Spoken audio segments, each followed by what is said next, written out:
أما بعد فأعوذ بالله من الشيطان الرجيم بسم الله الرحمن الرحيم قال الله تعالى في القرآن المجيد والفرقان الحميد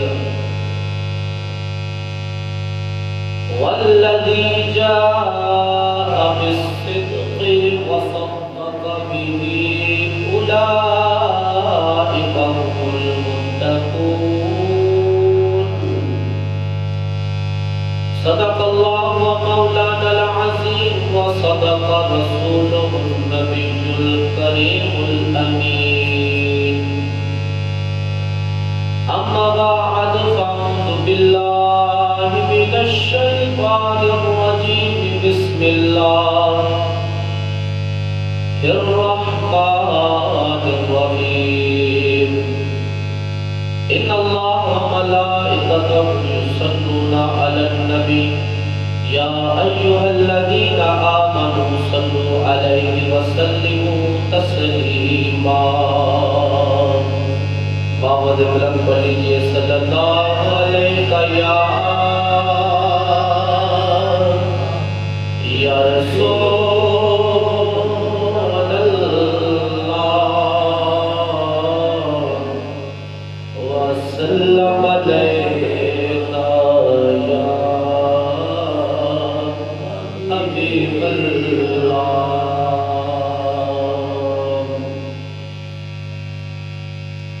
جانشین سید ابرار کی باتیں کریں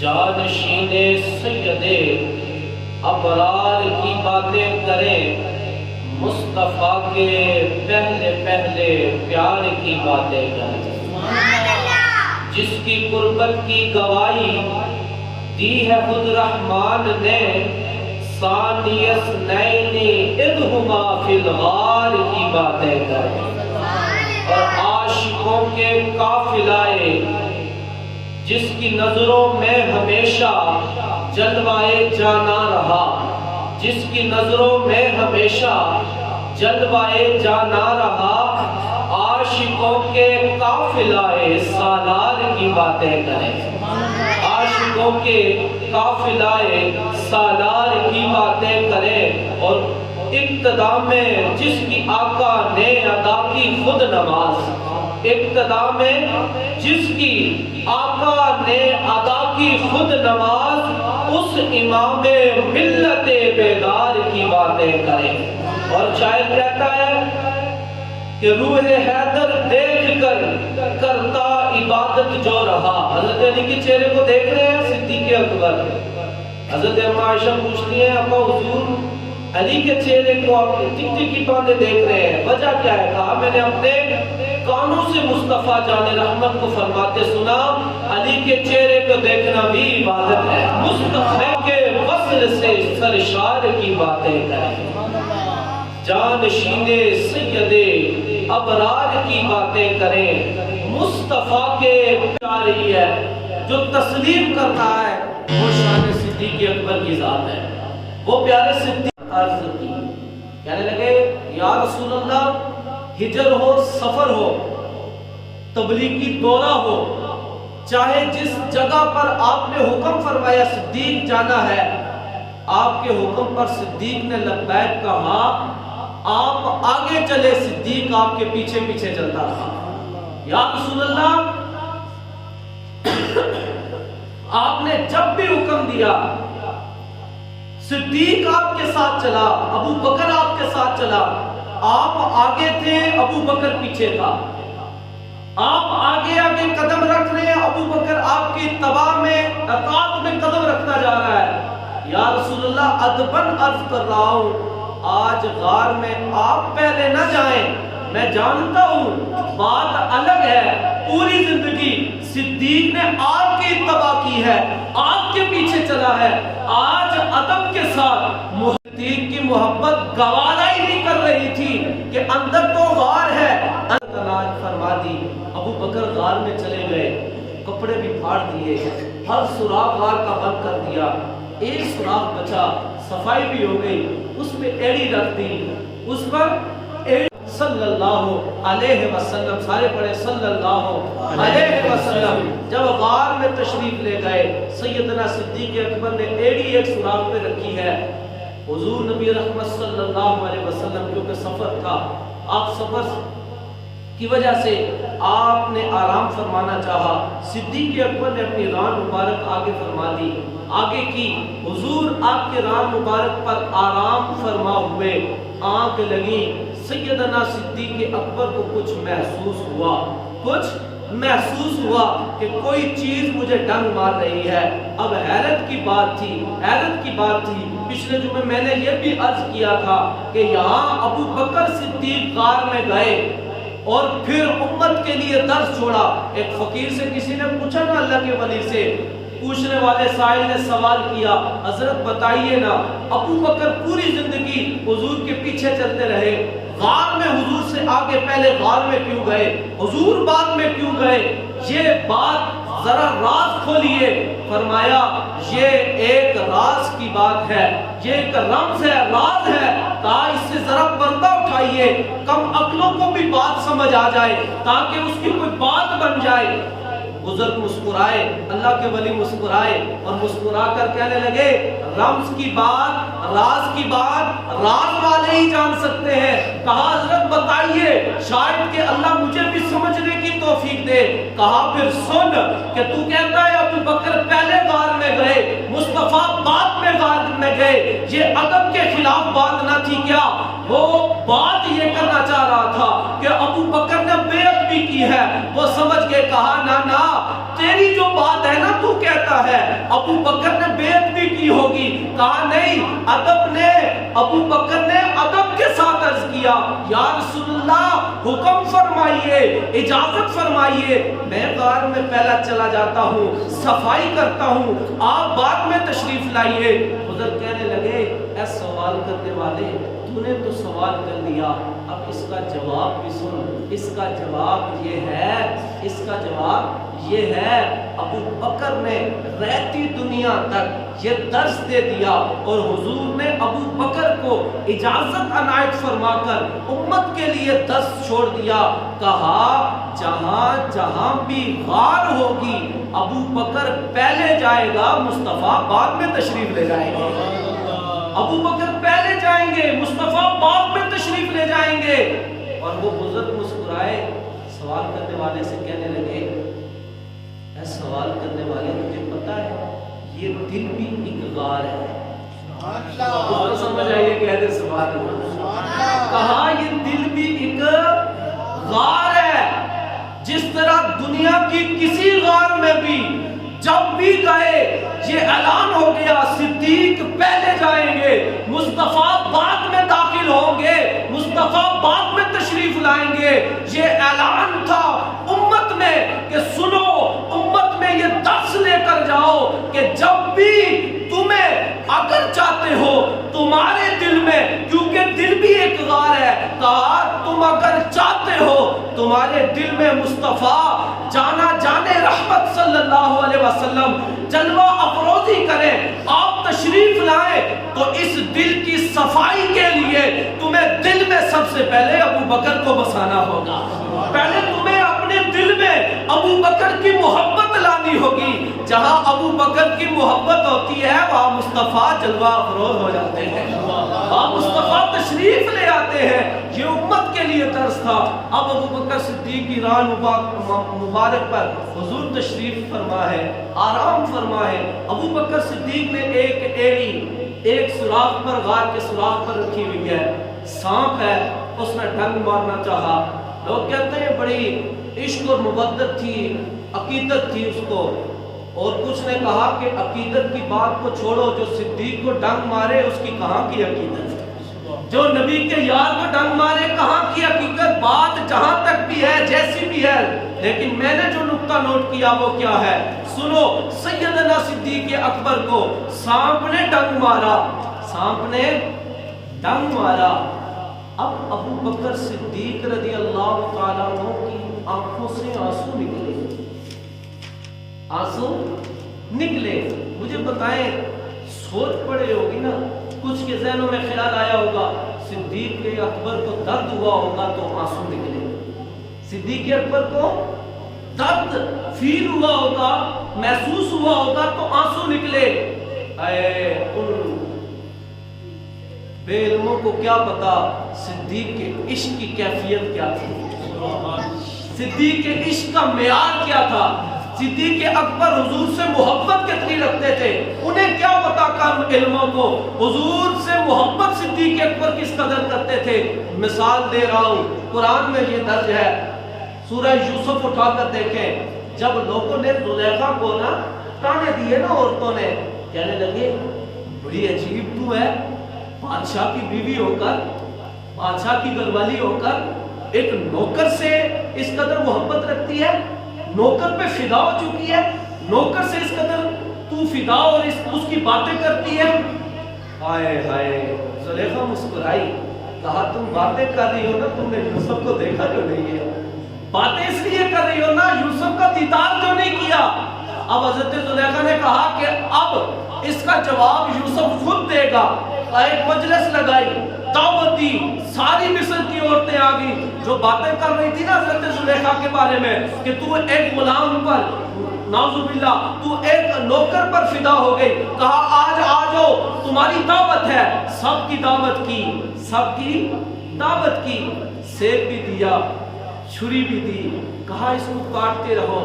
اور حضرت یوسف کی بارگاہ میں عرض کرنے لگی, اللہ کے پیارے نبی آج میری لاج رکھ لیجئے, صرف آپ نے اس مجلس سے گزرنا ہے, آپ نے بے حجاب صرف اس مجلس سے گزرنا ہے جہاں پہ عورتیں سیب لے کر اور چھری لے کر بیٹھی ہیں, وہاں سے گزرنا ہے. حضرت یوسف گزرے.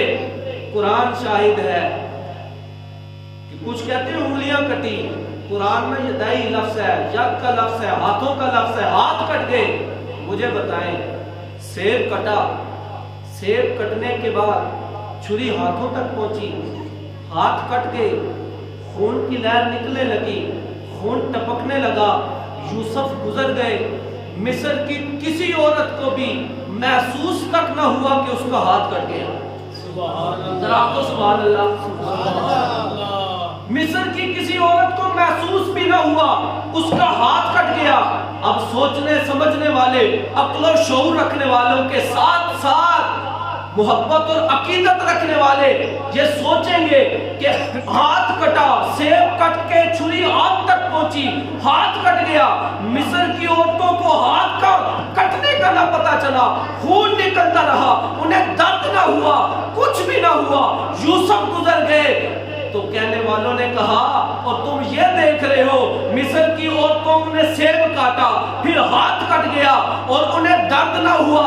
تم یہ نہیں دیکھتے کہ مصر کی عورتیں دیکھ کس کو رہی تھی, اس کو دیکھ رہی تھی کہ جس کا 90 حصہ نور یوسف کو عطا ہوا ہے. اس یوسف کے حسن کو دیکھ کر مصر کی عورتوں نے اپنے ہاتھ کاٹ لیے.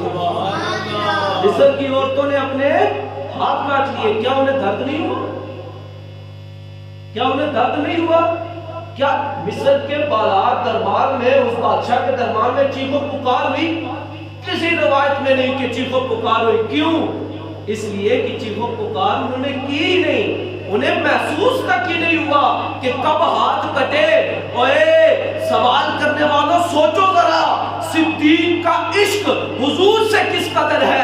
اگر مصر کی عورتیں ایک بار روح یوسف کو دیکھیں, حسن یوسف کو دیکھیں, ہاتھ کٹ جائے, انہیں تکلیف نہ ہو, جو بار بار مصطفیٰ کو دیکھتا ہو اسے سانپ کا ڈنگ کیا اثر کرے گا.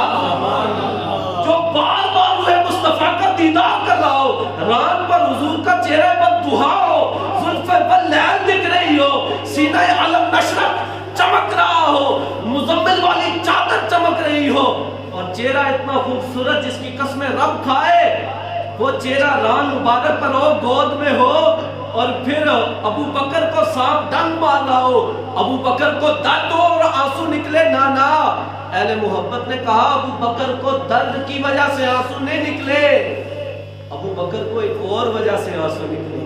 کہا اور کیا وجہ تھی؟ کہا وجہ یہ تھی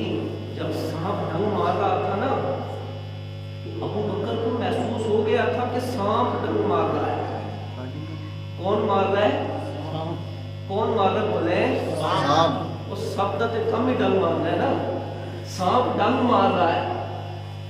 ابو بکر کو ایک اور خیال ہے، کہا پوری زندگی جب سے مصطفیٰ کا کلمہ پڑھا ہے، اس سے پہلے بھی مصطفیٰ کے ساتھ زندگی گزری، کلمہ پڑھا پھر بھی مصطفیٰ کے ساتھ، آج ہجرت کا حکم ہوا ہے تب بھی مصطفیٰ کے ساتھ، اب سانپ تو مار رہا ہے ڈنگ، اور سانپ کے اندر ہوتی ہے زہر۔ صدیق کو حضور کی جان زیادہ عزیز ہے، کہا ایڑی تو نہیں ہٹنے والی، کیا درد ہو رہا ہے؟ کہا درد بھی نہیں ہو رہا۔ کہا پھر آنسو کیوں نکلے؟ کہا آنسو اس لیے نکلے کہ کہیں یہ زہر اثر نہ کر جائے اور مصطفیٰ سے میں بچھڑ نہ جاؤں۔ ہائے ہائے، فراق مصطفیٰ میں، ہجر مصطفیٰ میں بچھڑنے کے ڈر سے صدیق اکبر کی آنکھوں سے آنسو نکلے اور رخ مصطفیٰ پر جا لگے، رخ مصطفیٰ پر جا پہنچے۔ آئے قربان جائے، یہاں پر ایک رک جائے نا، تھوڑی سی بات اگر سمجھ آ جائے تو قربان نہ جائے۔ دو آنسو کائنات میں ایسے ہے، آنسو آنکھوں سے ٹپکے، آنکھوں سے ٹپکے، ان میں عقیدت بھی ہے، محبت بھی ہے، مودت بھی ہے، جا کر کہاں ٹھہرے؟ روح مصطفیٰ پر۔ ایک صدیق کے آنکھوں آنسو، ایک مولا کائنات علی المرتضیٰ کے آنسو، ایک صدیق کے آنسو، ایک مولا علی کے آنسو کہ آنکھوں سے نکلے تو جگہ کون سی نصیب ہوئی؟ روح مصطفیٰ نصیب ہوئے۔ حضور جاگ گئے، حضور جاگ گئے، حضور بیدار ہوئے۔ حضور نے پوچھا ابو بکر کیا ہوا؟ ابو بکر کیا ہوا؟ اب ایک فطرتی عمل ہے جو آپ کی اور میری مادری زبان ہوتی ہے نا، جو ہمیشہ ہم بولتے رہتے ہیں، جب مشکل آتی ہے نا، اچانک سے کوئی مصیبت آ جائے، اچانک سے تکلیف ہو، زبان سے نکل جاتا ہے، کسی کا نکلتا ہے ہائے مائے، اے میری ماں، کچھ کا کیا نکلتا ہے، کچھ کی گالی نکلتی ہے، کوئی کون سی گالی دیتا ہے، کوئی کون سا جملہ کہتا ہے۔ قربان جائے صدیق اکبر کی ذات میں، جب درد ہوا تو درد دور کرنے والے صاحب نے پوچھا ابو بکر کیا ہوا؟ ابو بکر کی زبان سے جو سب سے پہلا جملہ نکلا، کائنات گواہ ہے، اتنی عقیدت اور محبت کسی کی نہ تھی جو صدیق اکبر نے محمد سے کی۔ کہا فداکا امی و ابی یا رسول اللہ، میرے ماں بھی قربان، میرا باپ بھی قربان آپ پر یا رسول اللہ۔ سانپ نے ڈس لیا ہے، سانپ نے ڈنگ مار لیا ہے۔ ہائے ہائے ہائے ہائے، یہاں پہ تھوڑا سا رک جائے، تھوڑا سا رک کے ایک عقیدے کی بات سن کے آگے چلتے ہیں۔ سانپ نے کس کو ڈنگ مارا؟ بولے نا، آگے رضی اللہ تعالیٰ عنہ بھی دے، ابو بکر رضی اللہ تعالیٰ عنہ۔ کس کو ڈنگ مارا سانپ نے؟ سب سے کم بھی ڈنگ مارنا نا، سانپ نے ڈنگ مار دیا۔ کس کو مارا؟ ابو بکر صدیق رضی اللہ تعالیٰ عنہ۔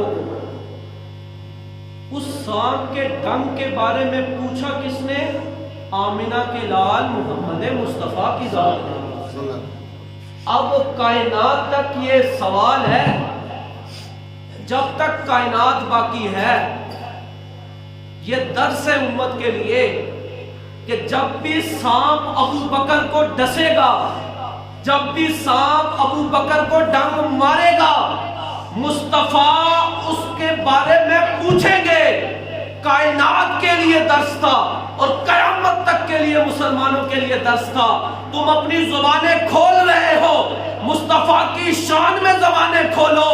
اگر تم نے ابو بکر کے خلاف زبان کھولی تو سانپ کے بارے میں مصطفیٰ پوچھ سکتے ہیں۔ تو سوچو قیامت کے دن اگر مصطفیٰ نے پوچھا تم نے ابو بکر کے خلاف یہ بات کی تھی، بتاؤ سانپ کے بارے میں نے پوچھا ہے، تو بتاؤ جو ابو بکر کے بارے میں باتیں کرتا ہوگا اس سے ابو حضور نہیں پوچھیں گے کہ تو نے میرے ابو بکر کے بارے میں کیوں بات کی؟ سوچیں، ایک سانپ ڈس رہا ہے، وہ دیدار مصطفیٰ کے لیے آ رہا تھا نا، وہ تو عقیدت اور محبت لے کر آ رہا تھا، لیکن حضور نے پوچھا ابو بکر کیا ہوا؟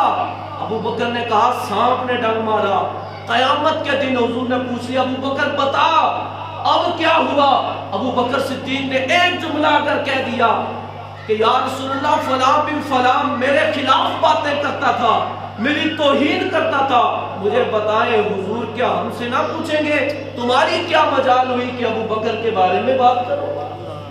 تمہاری کیا مجال کہ میرے یار کے بارے میں بات کرو؟ تمہاری کیا جرت کہ تم میرے صدیق کے بارے میں بات کرو؟ جناب سیدنا صدیق اکبر نے ایڑی رکھ دی، حضور بیدار ہوئے تو حضور نے کہا ابو بکر سانپ نے ڈس لیا؟ کہا ہاں یا رسول اللہ۔ کہا ذرا پاؤں ادھر کرو۔ میں نے پہلا جملہ کہا ہوا ہے کہ اہل سنت کی بنیاد ادب اور محبت پہ ہے، اور محبت میں ثانی ہے ہی کوئی نہیں ابو بکر کے جیسا، اور ادب میں بھی کوئی ثانی نہیں ابو بکر کے جیسا۔ اب ابو بکر کو حضور کہہ رہے پاؤں آگے کر، ایک ہے حکم، اب اس طرف ایک طرف محبت ہے ایک طرف ادب ہے، تکلیف اپنی جگہ۔ عرض کرنے لگے یا رسول اللہ ابو بکر کی کیا مجال، ابو بکر درد سے مر جائے گا لیکن مصطفیٰ جان رحمت کی طرف اپنے پاؤں نہیں کرے گا، اپنے پاؤں نہیں کرے گا۔ صحابہ کا یہ مزاج تھا، اگر ایسے ایسے کوئی بات کرتا نا حضور کے بارے میں، ایسے ایسے کوئی انگلی اٹھاتا، صحابہ الٹا دستہ تلوار کا اس کے ہاتھ میں مارتے، نیچے کر، تجھے پتا نہیں بارگاہ مصطفیٰ میں بات کیسے کرنی ہے؟ تجھے پتا نہیں حضور کی بارگاہ میں آ کر بات کرنے کا انداز اور طریقہ تجھے نہیں پتا؟ سیدنا صدیق اکبر نے عرض کی یا رسول اللہ مر جاؤں گا، آل زمان سے کہا ہوگا نا مر جاؤں گا، لیکن آپ کی طرف پاؤں نہیں کروں گا۔ جب ابو بکر صدیق کا یہ ادب اور محبت دیکھی نا حضور نے، حضور سمجھ گئے ابو بکر تو خود پاؤں ادھر کرنے والا ہے نہیں، علاج بھی اس کا کرنا ہے، علاج بھی اس کا کرنا ہے۔ میرے کریم آقا نے خود اپنے دست مبارک سے ابو بکر کا پاؤں مبارک پکڑا اور سیدھا اپنی جانب کر لیا اور اپنے لاب دان نکال کر ابو بکر کے زخم پر لگا دیا۔ ہائے قربان، ابو بکر کی آنکھوں میں آنسو آ گئے کہ میرے پاؤں حضور کے ہاتھ میں ہیں اور حضور اپنا لاب دان میرے زخم پر لگا رہے ہیں۔ ادھر عرش نے بھی پکارا ہوگا واہ صدیق کیا ہے تیرا مرتبہ کہ ہم حضور کی تلیوں کے لیے ترس رہے ہیں، حضور اپنا لاب دان تیری تلیوں پہ لگا رہے ہیں۔ عرش نے بھی یہ دعویٰ، عرش نے بھی یہ پکارا ہوگا اے صدیق کیا ہے تیری شان، کیا ہے تیرا مرتبہ؟ رب نے تجھے اتنی شانیں دی، محبوب کا یار بنا دیا، محبوب کا پیارا بنا دیا، اور پھر محبوب کے لب دان تیرے قدموں پہ لگے۔ اور کچھ روایات میں آتا ہے کہ جو بھی ابو بکر صدیق کی اولاد سے ابھی تک باقی ہے نا، ان کے اس پاؤں مبارک پر ابھی بھی سانپ کے ڈسنے کا نشان موجود ہے۔ حالانکہ سانپ ڈسے نشان ختم ہو جاتے ہیں، آپ کو پتہ نہیں نشان ختم ہو جاتے ہیں، بڑے بڑے زخم ختم ہو جاتے ہیں، یہاں سانپ کا نشان کیوں باقی ہے؟ آپ سمجھے ہی نہیں۔ سانپ کا نشان باقی ہونے کی وجہ یہ ہے اس نشان پر میرے مصطفیٰ نے لاب دہن لگایا ہوا ہے، اور جہاں پر مصطفیٰ کی دھوم مبارک لگ جائے وہ نشان ختم ہو جائے۔ یہ تو حضور کی ذات ہے۔ ابراہیم اگر مصطفیٰ کو مانگے اور مقام ابراہیم پر کھڑے ہو کر دعا کرے یا رب العالمین اپنا جو حبیب بھیجنے والا ہے اس کو میری اولاد میں بھیج، رب اتنا پیارا کرتا ہے اپنے حبیب سے، کہا جبریل جا پتھر کو حکم دے فطرت بدل دے، نرم ہو جائے۔ کہا نرم ہوگا کیا؟ کہا اس لیے تاکہ رہتی دنیا تک یہ اعلان ہو جائے جہاں پر مصطفیٰ کو مانگا جاتا ہے وہاں پر پتھر بھی نرم ہو کر نشانات چھوڑ جاتے ہیں۔ وہ نشان اس لیے باقی ہے ابو بکر صدیق کے اولاد میں۔ اور ایک گھوڑا ابھی بھی فوج میں موجود ہے، جو فوجی ہیں ان کو کافی حد تک پتا ہوگا، جو فوج میں گھوڑے ہیں، ایک نسل وہ ہے جس کو مصطفیٰ جان رحمت نے پالا تھا۔ 5 سے 7 گھوڑے حضور نے ان کو 3 سے 4 دن بھوکا رکھا اور پھر چھوڑا، اور پھر وہ بھاگنے لگے کیونکہ اس میں دیکھنا تھا کہ وفادار کون سا ہے۔ ایسے حضور بڑے نرم دل ہیں، چڑیا کو بھی پیاسا نہیں ہونے دیتے، لیکن یہ تاکہ آزمایا جائے کہ محبت والا کون ہے، ادب والا، احترام والا، وفادار کون ہے۔ جب چھوڑا تو سب آگے، حضور نے جب بلایا تو سارے آگے، پانی کے لیے، روٹی کے لیے، گھاس کے لیے بھاگ رہے ہیں۔ ایک مڑ کر واپس آ گیا، مصطفیٰ کو بڑا پسند آیا۔ مصطفیٰ نے اپنا انگوٹھا مبارک میں اشارہ، وہ میرا انگوٹھا وہ نہیں، میں صرف اشارتاً تشبیہ نہیں دے رہا، اشارتاً سمجھا رہا ہوں۔ حضور نے اس کی گردن پر دبایا۔ آج بھی فوج میں وہ موجود ہے گھوڑا، کہ جب وہ فوج جس کا خاص خیال رکھتی ہے، وہ جب فوج کے پاس پہنچا، پاکستان کو جنرل ضیاء کو ملا تھا یہ تحفے میں سعودیہ والوں نے دیا، اور اس کی نسل ابھی بھی باقی ہے۔ جب وہ گھوڑا دیکھو گے تو اس کے دائیں طرف انگوٹھے کا نشان ملتا ہے، پورا انگوٹھا بیچ میں دبتا ہے۔ وہ نشان اب تک کیوں باقی ہے اور قیامت تک کیوں باقی رہے گا؟ اس لیے کہ اس نشان کو محمد عربی نے لگایا ہے، محمد عربی نے لگایا ہے۔ تو حضور سے محبت اور عقیدت۔ پھر آخری بات کہ اتنا ابو بکر صدیق نے حضور کا خیال رکھا، تو کیا اللہ تعالیٰ نے صدیق کو کچھ مقام دیا؟ صدیق اکبر تو غار میں بھی پہلے گئے، سام کا ڈنگ برداشت کیا، جہاں پر حضور کو خطرہ ہوتا سیدنا صدیق اکبر رضی اللہ تعالی عنہ آگے ڈال مار کر کھڑے ہو جاتے، ایسے کھڑے ہو جاتے، سارے وار ابو بکر صدیق پر ہوتے، حضور کو خراش تک نہ آتی۔ اتنا کچھ کیا، کیا اللہ نے ابو بکر کو، حضور نے ابو بکر کو کچھ عطا فرمایا؟ تو سنو، ابو بکر کو اللہ تعالیٰ اور اس کے حبیب نے کیا عطا فرمایا؟ کہا ابو بکر اس غار میں تو پہلے جا رہا ہے نا، میرا استقبال کر رہا ہے، ایک وقت آئے گا مزار میں پہلے جاؤں گا، تیرا استقبال کروں گا۔ سبحان اللہ۔ غار میں پہلے تو گیا، میرا استقبال کیا، اور پھر مزار کی جب بات آئے گی تو پہلے میں جاؤں گا، تیرا استقبال ہوگا۔ پھر استقبال بھی کیسا؟ شاعر کہتا ہے دیکھے تو وہ غار کا منظر، کون ہے بیٹھا گود میں لے کر۔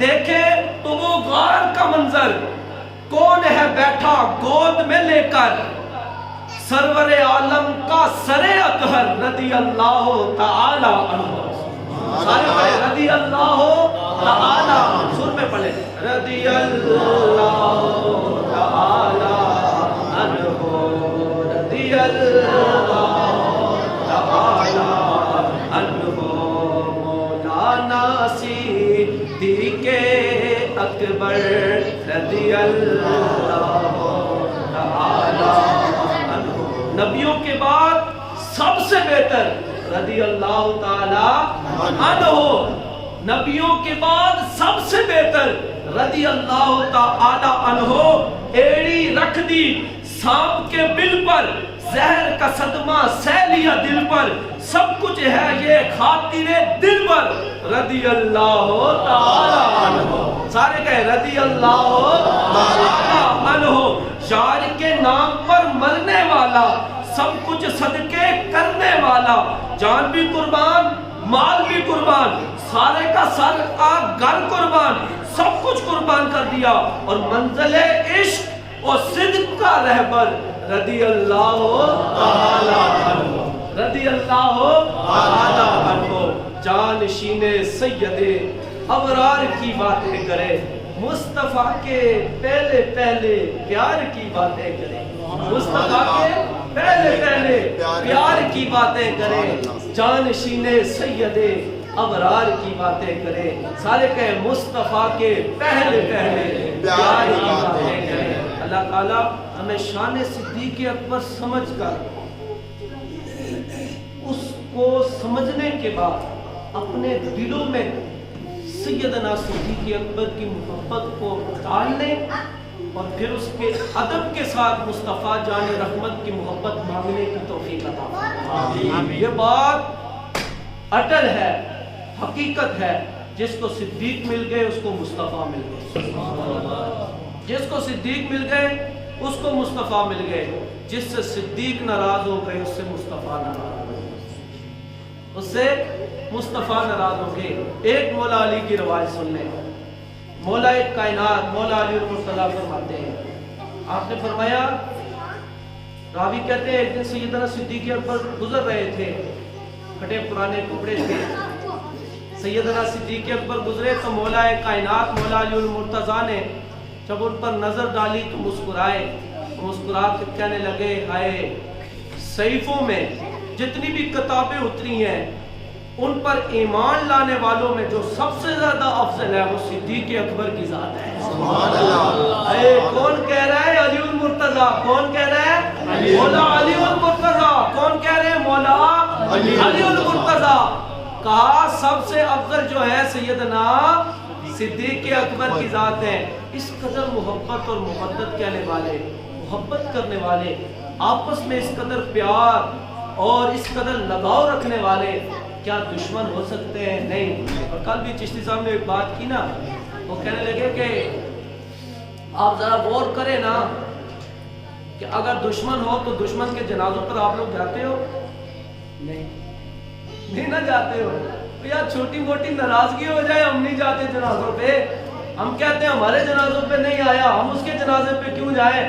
تو جانی دشمن ہو، حق مارا ہو، سب کچھ کھا لیا ہو تو پھر اس کے جنازے پر ہم جاتے ہیں؟ نا ایسا تو دنیا کا مزاج ہی نہیں ہے. جناب صدیق اکبر کا وصال آیا تو وہ سب سے پہلے جس ہستی کو بلایا وہ مولا کائنات علی المرتضیٰ کی ذات ہے. علی آؤ.